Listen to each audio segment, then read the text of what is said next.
15 minutes and just 3 strategies, we saved her over $11,000.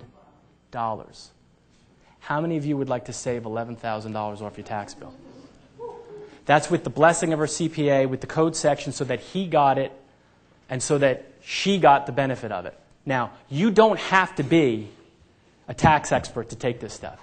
In fact, one of the things that drove me into this, not so much as a business, but for my own edification, was that in about 1988, I was a young attorney, and I was visiting a friend. I was walking through his great room, and there's a TV on. It was an interview on with Bill Gates.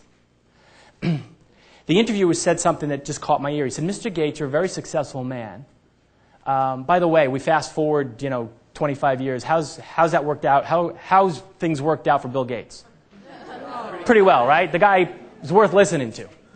So the interviewer said, "What is the single most important key to your success?" Now keep in mind, this is Microsoft, right? And I'm thinking he's going to talk about, a computer on every desk. He's going to talk about great vision. He's going to talk about perseverance and hard work. But Bill Gates didn't say any of that. You know what he said was the single most important key to his success? A working knowledge of the tax code. Let's get some of that money back for you, but I want to share a case study with you. Steph came to me now, this is a few years ago. She's making about $50,000. She had been in business for a number of years, and she was working with her family accountant, her family CPA.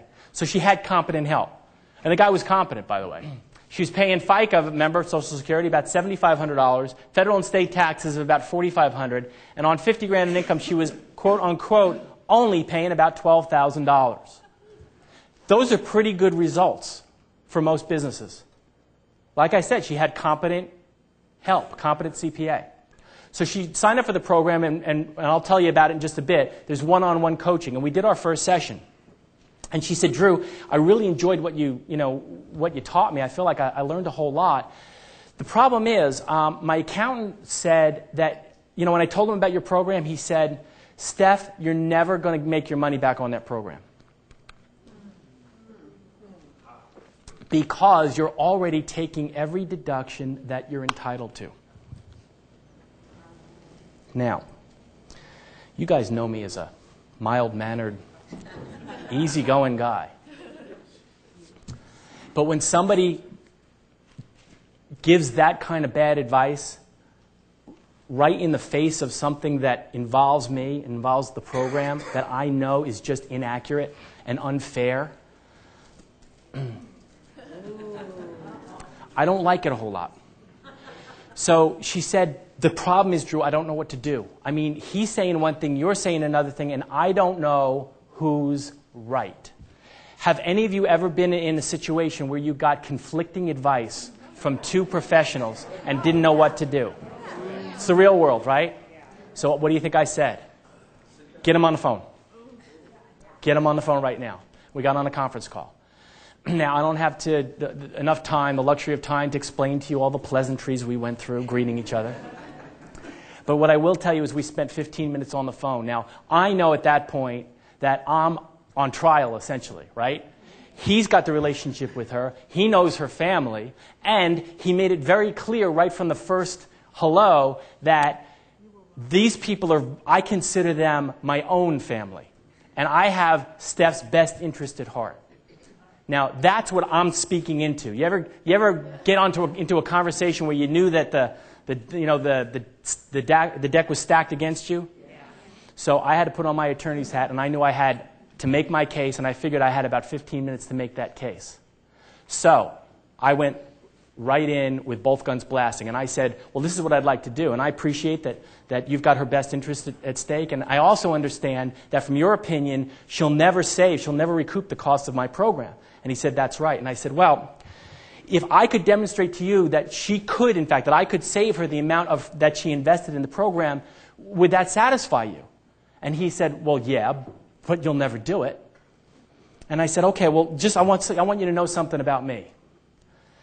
If somebody invests a couple grand and I save them a couple grand, I'm an investor. Is that a good investment? No. Would you go and invest $2,000 to make $2,000? No. Would you invest $5,000 to make $5,000? No. What's the point?"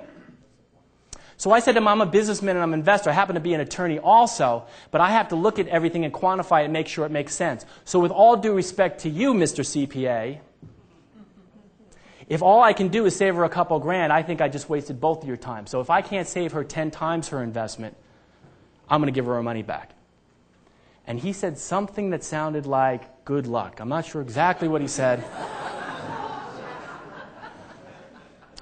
15 minutes, I went over 3 strategies. And those 3 strategies were geared toward what her real expenses were and where she was burning through tax dollars unnecessarily. I said to him, let's take a look at that FICA. Let's take a look at the Social Security. Why is she paying so much Social Security? And he told me because of this, and this. And I said, well, how about if we were to do this and restructure her so she wasn't taking that income out of the business as salary or other highly taxed forms of compensation. And I spent about 3 or 4 or 5 more minutes on explaining to him what I meant by that. And I said, are you with me? And he said, well, yeah. I said, can you help her do what I just explained? Now that you're the technician, can you help her do that? And he said, yes. I said, would you do me a favor? Would you tell me about how much that will save her? And he calculated. Now, are CPAs wild and crazy people, or are they very conservative? So he put together what he probably felt was a conservative estimate. He gave me the number. What do you suppose I did? I took out my legal pad and I wrote it right down. And then we went through the second strategy. The second strategy had to do with education, seminars, books, and training programs that she had been in, including mine. And I said, were you aware under this section she could deduct all of those things and let the business pay for them? And he said, no, I wasn't aware of that. I said, well, now, how much will that save her? And he gave me a number, and what do you suppose I did? Damn. Third strategy had to do with health care. She had pretty high health insurance. Steph was a single mom, so she had herself and her daughter. And so I taught her under sections 105 and 106 how to deduct the entire cost of her health care, her deductibles, her co-pays, and even stuff that was not covered by her insurance. And I said, could you help her take those deductions? And he said yes. And I said, how much will it save her? And he calculated it, gave me a number. What did I do? I wrote it down. This is the before. $12,000 in taxes. You guys all with me? 15 minutes on the phone. How many strategies? 3 strategies. Let me show you the after.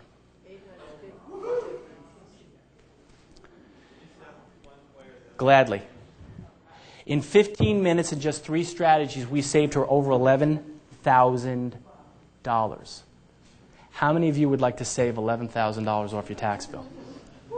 That's with the blessing of her CPA, with the code section, so that he got it and so that she got the benefit of it. Now, you don't have to be a tax expert to take this stuff.